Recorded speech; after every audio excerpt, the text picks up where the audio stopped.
maintenant le deuxième texte qui concerne l'onction d'huile et il se trouve dans Jacques chapitre 5. Quelqu'un parmi vous est-il dans la souffrance? Qu'il prie. Quelqu'un est-il dans la joie? Qu'il chante des cantiques. Quelqu'un parmi vous est-il malade? Qu'il appelle les anciens de l'Église et que les anciens prient pour lui en loignant d'huile au nom du Seigneur. La prière de la foi sauvera le malade et le Seigneur le relèvera. Et s'il a commis des péchés, il lui sera pardonné. Confessez donc vos péchés les uns aux autres et priez les uns pour les autres afin que vous soyez guéris. La prière agissante du juste a une grande efficacité. Dans ce passage, nous nous trouvons dans un contexte d'église locale ou de communauté chrétienne locale.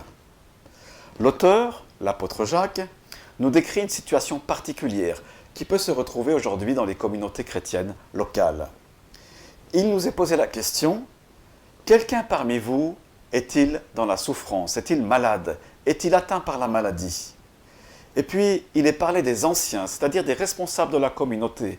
Il s'agit bien d'un contexte d'église. Il nous est montré ici qu'une personne se trouve en souffrance, c'est le malade.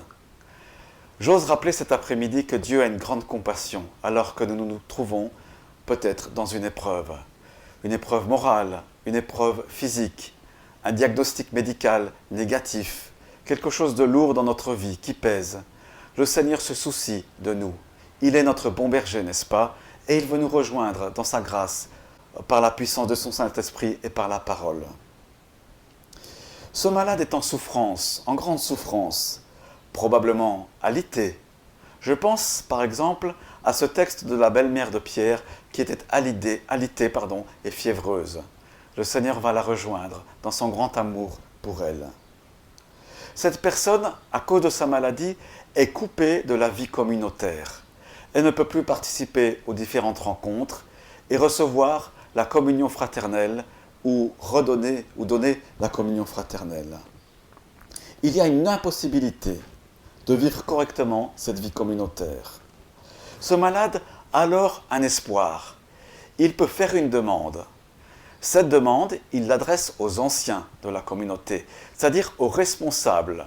Il y a dans le contexte ici de ce passage, non pas un déni de la réalité. Je ne souffre pas, tout va bien, ça va très bien. Mais il y a un désir de faire face à cette réalité qui est la peine, la douleur, la souffrance. Et le cortège qui va souvent avec la souffrance, le sentiment de culpabilité, pourquoi suis-je malade? Il peut y avoir aussi un sentiment de dire je suis indigne, je ne veux pas me montrer à mes frères et sœurs comme cela, je me mets à l'écart. Le Seigneur, encore une fois, est plein d'empathie à votre égard si vous êtes dans cette situation. Il y a donc de l'espoir pour la personne qui se trouverait en souffrance et en maladie. Cet espoir, c'est de faire appel aux anciens, de leur demander de l'aide. Lorsqu'il est fait appel aux anciens, ce n'est pas que ces derniers ont un pouvoir particulier, mais ils sont là comme les représentants de la communauté locale tout entière. Dieu les a choisis, ils sont plus disponibles que les autres et ils mettent leur temps à part pour le Seigneur. Remarquez bien que dans ce passage, le mot « ancien » n'est pas au singulier. Le travail des anciens est un travail collégial et ceux-ci, à la demande du malade, peuvent se rendre chez cette personne et apporter de l'huile et prier pour cette personne. Comme nous sommes dans un contexte d'église locale, il serait peut-être judicieux d'informer la communauté tout entière. Tel jour, telle soirée, les anciens, en équipe, vont aller visiter telle ou telle personne qui se trouve en proie à la souffrance afin de pratiquer la prière de la foi et de mettre de l'huile sur cette personne.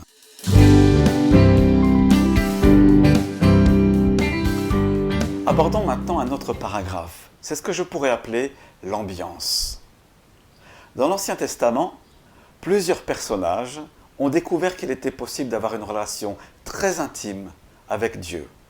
Pensez à Abraham, le père de la foi, qui était appelé l'ami de Dieu. Découvrons, par exemple, au travers de David, l'intimité par la louange. Élie aimait à se retirer pour parler à Dieu et l'écouter. Sans parler d'Élisée, qui était tout proche de la voix du Saint-Esprit, qui savait voir l'invisible. Tout ça nous montre le chemin par lequel nous pouvons rencontrer Dieu. Je veux dire par là que lorsqu'il y a une pratique d'onction d'huile, c'est important que les anciens soient en pleine communion avec le Seigneur et à son écoute.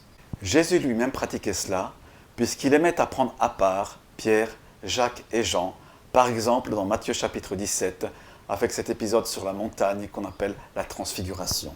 Les anciens sont donc invités à être unis et proches du Seigneur et à préparer ce moment dans la prière et dans la relation avec lui. Il est important aussi non seulement d'être en bonne communion pour les anciens, mais d'avoir un climat de foi.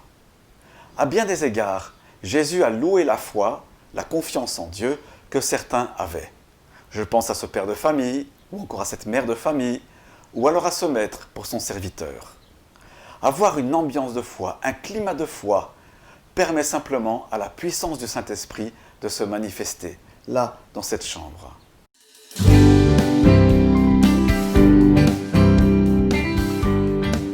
Je crois que c'est là que le Seigneur a compassion de nous une nouvelle fois.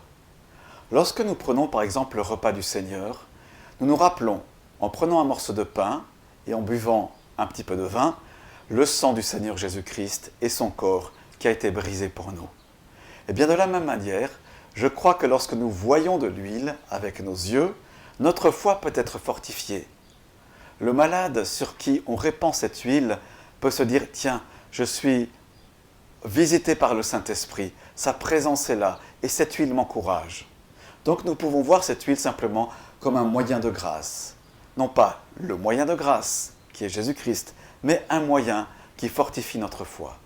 C'est Marc Luthi, pasteur au sein de la Fédération des Églises évangéliques en Suisse romande, qui a écrit un livre qui s'appelle « Souffrir peut-être, mais guérir ».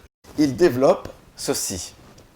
En Israël, comme chez les autres peuples de l'Antiquité, l'huile tient une place importante. C'est à partir de son usage ordinaire qu'on peut saisir sa signification dans la vie religieuse. Rappelons-nous également que dans la parabole dite du bon samaritain, le personnage bienveillant et empathique utilise de l'huile et du vin pour soigner les blessures. Cette huile est à considérer à quelque part comme une sorte de médicament, un onguent qui fait du bien pour le malade.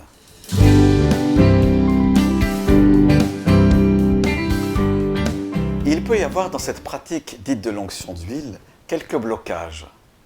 Rappelons-nous que nous avons un ennemi. Celui-ci ne supporte pas l'annonce de l'Évangile dans sa plénitude. Et il va tout faire pour essayer de semer le doute ou un sentiment d'indignité dans le malade. Il peut y avoir dans vos pensées une fausse théologie, celle que j'appellerais de la souffrance vertueuse. Pendant tout un temps, vous avez peut-être entendu qu'il était nécessaire, indispensable, que la souffrance fasse partie de votre vie. C'est vrai que dans un sens, la souffrance nous éduque alors que nous nous approchons de Dieu. Mais dans un autre sens, elle nous abat et peut même nous détruire au travers de la maladie. Donc mettez de côté cette pensée, mettez de côté la souffrance, ce d'autant plus qu'il nous est dit dans Ésaïe chapitre 53 que Jésus-Christ a porté nos douleurs et nos souffrances. Il peut y avoir à cause de cela également une hésitation des anciens, des responsables dans la communauté. Un petit doute peut s'immiscer. Dieu est-il désireux de guérir cette personne? Ce cancer, est-il possible de le guérir? Mettez de côté encore une fois ces pensées. Nous avons un Dieu qui est tout-puissant, qui est capable de rétablir, de réparer. Il est notre Créateur, il nous connaît. Il a fait nos oreilles, il a fait notre corps et tous nos organes. Et la puissance du Saint-Esprit est capable de recréer. Il ne vous aura certainement pas échappé que le texte que nous venons de lire parle à 2 reprises de la confession des péchés. Au verset 15, la prière de la foi sauvera le malade et le Seigneur le relèvera, et s'il a commis des péchés, il lui sera pardonné. Le verset 16 nous dit aussi « Confessez donc vos péchés les uns aux autres et priez les uns pour les autres afin que vous soyez guéris. » Dans ces 2 textes, il est parlé donc de la confession des péchés, le fait d'avouer ses fautes. C'est encore une fois une clé pour vivre et rentrer pleinement dans le royaume de Dieu. S'il a commis des péchés, vous aurez remarqué que la confession n'est pas au préalable, mais elle vient après. Et s'il a commis des péchés, il lui sera pardonné. Ce n'est pas donc une condition sine qua non, mais alors que dans un temps de prière, on a prié pour un malade, tout d'un coup, il nous semble nécessaire et indispensable d'avouer quelque chose au Seigneur et devant des frères et sœurs. Au verset 16, « Confessez donc vos péchés les uns aux autres ». Quelle est cette pratique? Là encore, ce n'est pas quelque chose de systématique, mais dans la confiance que nous avons les uns envers les autres, dans la convivialité, dans l'amour que nous nous portons les uns les autres, mais aussi dans la confiance. Nous pouvons avouer les choses les uns aux autres. C'est dans la communauté chrétienne que nous sommes censés trouver de l'amour, de l'accueil, même par rapport à nos faiblesses, même si le péché revient régulièrement. Les anciens seront à même d'accueillir cette confession, d'apporter au Seigneur cela et d'annoncer tous ensemble que Jésus-Christ est mort sur la croix pour tous les péchés de ce monde. La puissance de guérison se manifeste dans l'onction d'huile. Au verset 15, nous avons cette promesse. La prière de la foi sauvera le malade. Vous avez remarqué que ce n'est pas l'huile qui va guérir le malade, les deux termes étant synonymes, sauver et guérir.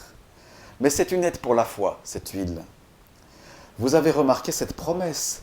La prière de la foi sauvera le malade. Il y a toutes sortes de prières, prières de louange, prières d'intercession, de supplication, etc. Mais il y a aussi la prière de la foi. Et lorsque nous sommes face à un malade, alors que nous sommes remplis de la compassion du Seigneur, faisons la prière de la foi. Commençons nos prières en disant « Seigneur, tu es plein de compassion, louons-le et bénissons-le. » Demandons-lui d'exercer sa puissance et utilisez son nom pour prier pour le malade. Quelqu'un pourra poser la question, mais comment faut-il faire? Où faut-il mettre de l'huile? Certains mettent de l'huile sur la partie malade. D'autres versent l'huile sur la tête de la personne. Finalement, je ne crois pas qu'il y ait des règles particulières. Ce qui compte, c'est de mettre de l'huile. Et pourquoi pas verser toute la bouteille en signe de pleine guérison du Saint-Esprit. En souffrance en ce moment. Peut-être votre âme est tourmentée. J'aimerais vous inviter, ne restez pas comme cela. Prenez votre Natel, votre téléphone, envoyez un message à l'un des anciens de votre communauté locale. Mais j'aimerais terminer en priant pour vous et en vous disant qu'à de nombreuses reprises, il m'a été donné de voir des guérisons, avec ou sans huile. Ce n'est pas le plus important. Mais il nous est dit, la prière de la foi sauvera le malade et le Seigneur le relèvera. Prions ensemble. Seigneur Jésus-Christ, tu es venu dans ce monde pour sauver les pécheurs. Tu es venu nous rejoindre dans notre humanité et tu as annoncé un royaume de grâce, d'amour, de puissance. Je te prie, Père Céleste, de manifester ton amour et ta grâce vers tous ceux qui écoutent ce message. Que nos vies soient imprégnées de la présence et de la puissance du Saint-Esprit. Seigneur, si des genoux sont malades, si des estomacs, des systèmes digestifs sont troublés, si dans la tête des choses ne sont pas en ordre, si les oreilles sont douloureuses avec des acouphènes, si les migraines reviennent régulièrement, Père, je te prie, étends ta main, relève la foi, fortifie les malades qui sont dans cette situation-là et fais-leur du bien. Et je prie cela au nom du Seigneur Jésus-Christ. Que le Seigneur vous bénisse abondamment et je vous souhaite le meilleur pour la suite.